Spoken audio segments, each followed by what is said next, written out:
Thank you to the conveners and organizers of this conference. Congratulations to NIH for its 23rd anniversary as a prime mover in public health in our country. My talk is entitled Social Health for All Beyond the Pandemic.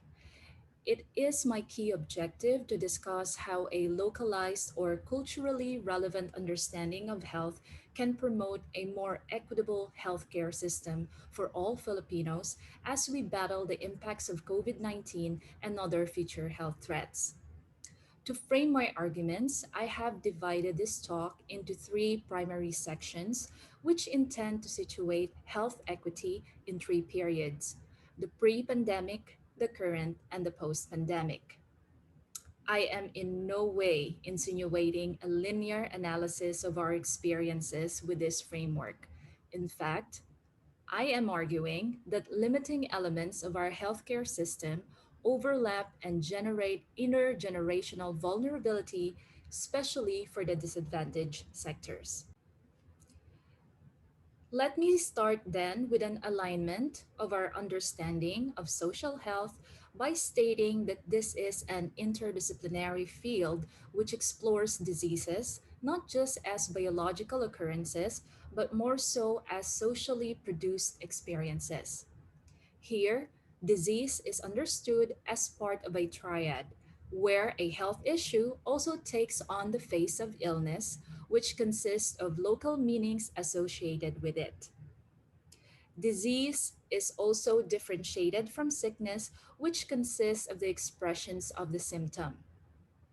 Mitchell Weiss created a model which identified the elements of illness such as experience, meaning, and behavior, which all relate to patterns of distress, perceived causes, and a person's health seeking behavior. Both these models provide a nuanced understanding of health that is critical in the assurance of designing equitable policies and programs for the public. Paul Farmer, founder of Partners in Health, powerfully described vulnerability to diseases as byproducts of structural violence. And I quote, "For many, including most of my patients and informants, life choices are structured by racism, sexism, political violence, and grinding poverty." End quote. Oftentimes, we forget that people's experiences of diseases vary because of their positionality, which dictates their understanding of how to protect themselves from these health threats. People should not just be easily dismissed as pasaway or matigas ang ulo. There are underlying reasons why they respond to health threats the way that they do. This photo was taken a few days after the ECQ lockdown of Metro Manila was turned to GCQ.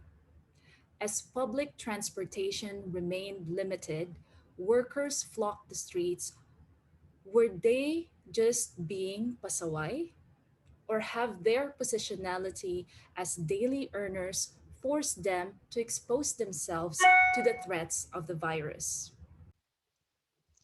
Prior to this pandemic, we are already aware of the existing inequities in our healthcare system, from access to healthcare services to funding of programs targeting vulnerable sectors of our society. We have been aware of the gaps that have left others behind to combat diseases, some of which should not even been life-threatening at all. Geographically isolated and disadvantaged areas have long been sidelined in our implementation of health programs and associated services. With limited funding, GIDAs would at times be served by just one medical professional. In some of my projects, I have come to discuss with these professionals their lived experiences. Most claim that the goal of lessening health inequities remained problematic due to limited funds and personnel. Implementation of programs like the highly polarizing RPRH Act of 2012 continue to be a challenge as limited resources are focused on more life threatening health conditions. This is to say that sectors who cannot afford to finance their needs for reproductive health will remain at a disadvantage compared to others who can easily purchase health technologies to support their needs. Pre-pandemic Philippine health system was riddled with structurally induced health vulnerabilities that widened the socio-economic gap in our society. The pandemic has ushered us into this reluctant realization of the extent of our healthcare system's inequity. As urban centers implement testing protocols, GIDAs were yet again left behind due to the unavailability of necessary health technologies like RT-PCR. On October 26, 2020, the Department of Health released a supplemental guidance on the use of rapid antigen test kits. Although not the gold standard for COVID-19 tests, antigen kits were allowed for usage in government funded facilities and GIDAs to address the gap in testing. Much as this is an attempt at ensuring equity, it brings us back to our earlier discourse. Why is there disparity in healthcare access? As the pandemic kept on battering the country at all fronts, policies to protect the populace were set in place. People are instructed to wash their hands, observe physical distancing, isolate, and stay at home. Rigid protocols were enforced to ensure that these were followed. However, these policies remain tone deaf without inclusive mechanisms to support the people who are not capable of doing so. Punitive measures were implemented instead of designing locally relevant support systems. For example, how can people living in congregate settings follow policies related to physical distancing and isolation? I have been working with subaltern communities for almost a decade. As the government issued policies on quarantine and physical distancing, my interlocutors lamented on the impossibility of complying with such since a common household of 7 members would be sharing a small space which typically does not have partitions. When even water supply is rationed in poverty hit communities, how can we generically label them as pasaway or matigas ang ulo? Are they really the problem or are they the symptoms of our society's disease? Do we have institutional safeguards for health equity during this pandemic? Apart from local government units that are actively engaging their residents in policymaking, we have we do have units that are mandated to promote equity within our health system. The Health Technology Assessment Council, to which I belong to as a core committee member, has set in place in its evaluation framework social impact and equity. Using the Progress Plus framework, every health technology that is submitted for government funding is evaluated on its capacity to reduce health inequities that are exacerbated by people's positionality, such as place of residence, ethnicity, occupation, sexual orientation, gender identity and expression, religion, education, socioeconomic status, social capital, and other factors. In our recently concluded and published evaluations on COVID 19 vaccines, AstraZeneca and Pfizer BioNTech, multiple stakeholder consultations were conducted. Apart from the narratives of people in power, we have ensured that the lived experiences and aspirations of stakeholders from vulnerable and disadvantaged communities were included in our analysis. What you are seeing in this slide are the social impact and equity components of the evaluation framework. Notice that the policy question on equity recognizes the reality that our health system faces challenges on this front. Does the COVID-19 vaccine reduce or not further add to existing inequities in the health system? Notice that it recognizes that reality.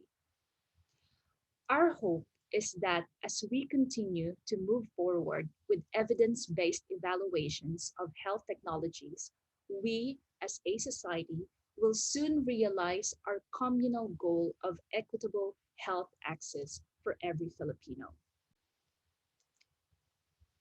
To further emphasize the value of understanding localized concepts of health, I would like to bring into this discussion the current issue that we are facing on rolling out the COVID-19 vaccines. After much work on ensuring that the vaccines are safe and effective, and after much difficulty in securing supplies for our country, apparently the biggest issue that we are about to face is that of vaccine hesitancy among Filipinos. Various polls have identified high vaccine hesitancy among Filipinos, which were linked to various factors like the Dengvaxia controversy and lack of transparency on vaccine evaluation and procurement. How are we going to win this battle with COVID-19 when vaccination would be sidelined by people's distrust in our health system? This is where locally relevant solutions anchored on people's lived experiences would be significantly helpful. By locating their understanding of the disease, the meanings they associate with it, and their health seeking behavior, we will be able to identify more inclusive and hopefully more efficient policies to alter their predisposition towards the vaccines. My talk today attempted to put a finger on the root cause of why Filipinos behave the way that they do towards health and more specifically diseases. From self medication to difficulty in following quarantine protocols to now vaccine hesitancy, it is important to locate our behavior within the systemic landscape of our health programs. The question that needs to be asked for every single policy or program is, do we have sufficient mechanisms to enable the public to access this? If the answer to this is yes, but only for specific sectors, then we are to expect that it will yet again be another failure on our part as public health professionals and activists. When this pandemic ends, greater challenges will unfold. Are we ready for the next one? Have we learned the lessons of COVID-19? A sustainable approach to community health involves an interdisciplinary and inclusive framework that is willing to accommodate various narratives towards a more nuanced healthcare system. I would like to conclude my talk with a brief articulation on health justice. Prior to the pandemic, my team and I would annually organize medical intervention in Baseco compound, Manila's largest informal settlement. This program was a byproduct of an intersection that I had with this boy. One morning, while doing field work, I met his grandmother, who was worried because of his high fever and reddening groin area. They didn't have any money to bring him to the nearest hospital. That day, I pooled my resources and asked for donations from my students and colleagues. People celebrated that day because we saved a life. For me, that day hit different. For me, it was inequality screaming to my face that this should not be all right, that no child should be threatened by a treatable and avoidable health issue. It is not enough that we fight for health equality.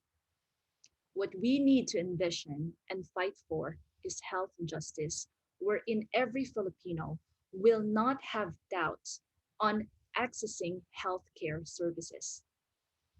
This pandemic has indeed unraveled the gaps in our health system. It is now high time to redefine our policies to institutionalize equitable healthcare services. Again, thank you, and I wish you all a pleasant day.